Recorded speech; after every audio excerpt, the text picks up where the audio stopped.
सूबे के मुखिया योगी आदित्यनाथ ने ललितपुर जनपद की तहसील मढ़ौरा अंतर्गत बंडई बांध परियोजना का बटन दबाकर किया लोकार्पण और जनसभा को किया संबोधित। हिंदी समाचार 1 के लिए ललितपुर जनपद से इमरान मंसूरी की रिपोर्ट। ललितपुर में सूबे के मुखिया योगी आदित्यनाथ ने जनपद की तहसील मढ़ौरा अंतर्गत बंडई बांध परियोजना का बटन दबाकर किया लोकार्पण एवं जनसभा को संबोधित करते हुए उन्होंने कहा कि यहां के लगभग 5000 किसानों को इस योजना का लाभ मिलेगा और यहां के किसानों को सिंचाई के लिए पानी उपलब्ध रहेगा। साथ ही उन्होंने हर घर नल योजना का बखान करते हुए कहा कि प्रत्येक घर को नल का शुद्ध पानी पहुंचाया जाएगा। अपने विकास कार्यों को और योजनाओं को बताते हुए उन्होंने कहा कि ललितपुर में एयरपोर्ट का भी शुभारंभ किया जा रहा है। जनपद को मेडिकल कॉलेज की सुविधा भी दी जानी है, जिसका निर्माण कार्य शुरू कर दिया गया है। इस योजना से लगभग 1 दर्जन गांव के किसानों की 3000 हेक्टेयर भूमि पर सिंचाई होगी। उन्होंने कहा कि हम अटल आवास विद्यालय की भी शुरुआत की है।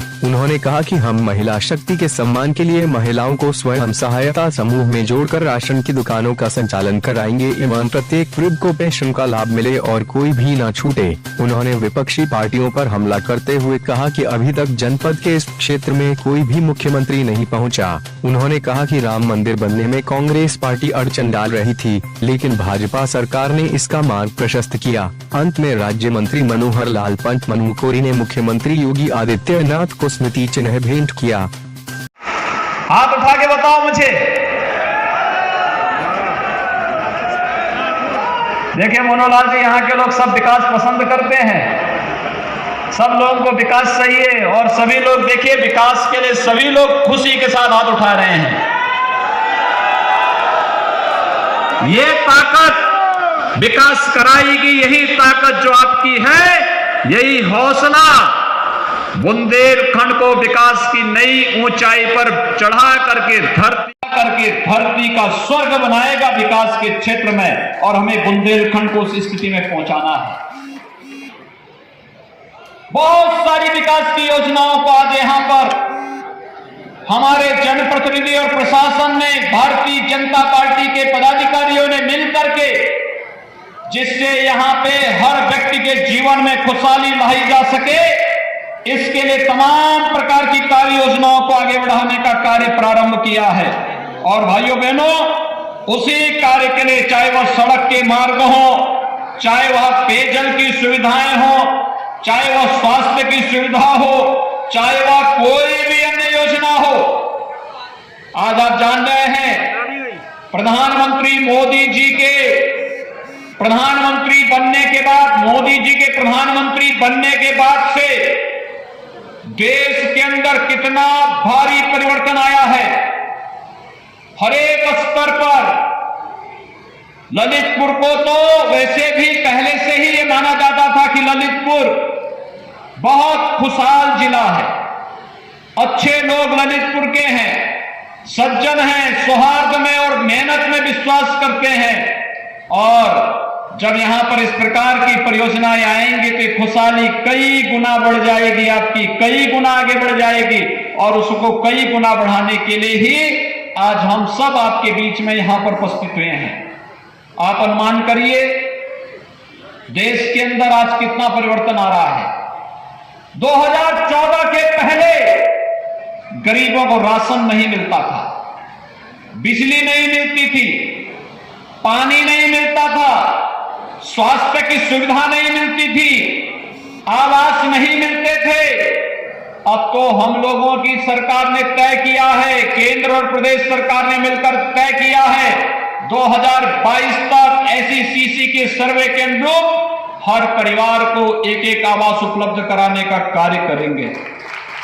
छोटे हुए गरीबों के घरों में बिजली का कनेक्शन पहुंचाएंगे, रसोई गैस के कनेक्शन को पूरा करने का कार्य करेंगे और साथ ही साथ स्वास्थ्य बीमा का कवर भी हर एक व्यक्ति को उपलब्ध करवाने का कार्य करेंगे, जिससे 5 लाख की स्वास्थ्य बीमा उसे प्राप्त हो सके। भाइयों बहनों, एक काम पहले भी हो सकता था। कांग्रेस ने इस देश में 55 वर्षों तक शासन किया, लेकिन गरीब और गांव उसके एजेंडे में कभी नहीं था, कभी नहीं था। वे गरीबों का काम भी नहीं करते थे, विकास की योजनाओं को भी आगे नहीं बढ़ाते थे। और जो समय उनके पास बचता था बाकी, तो अयोध्या में राम मंदिर के निर्माण में भी बाधा पैदा करते थे।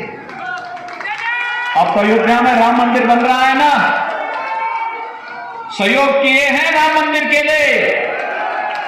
देखो, सभी लोगों ने राम मंदिर में सहयोग भी किया है। राम विरोधियों के कामों में अगर ये बात घुसी होती तो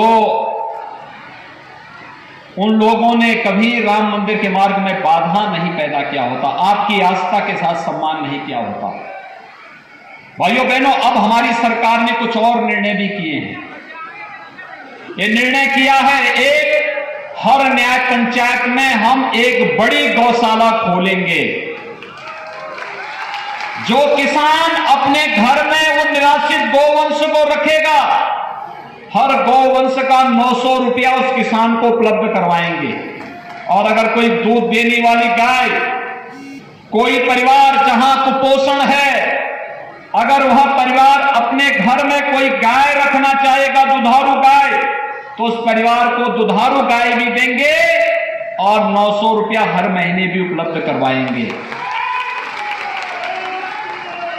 हमारी सरकार ने कुछ और निर्णय लिए हैं।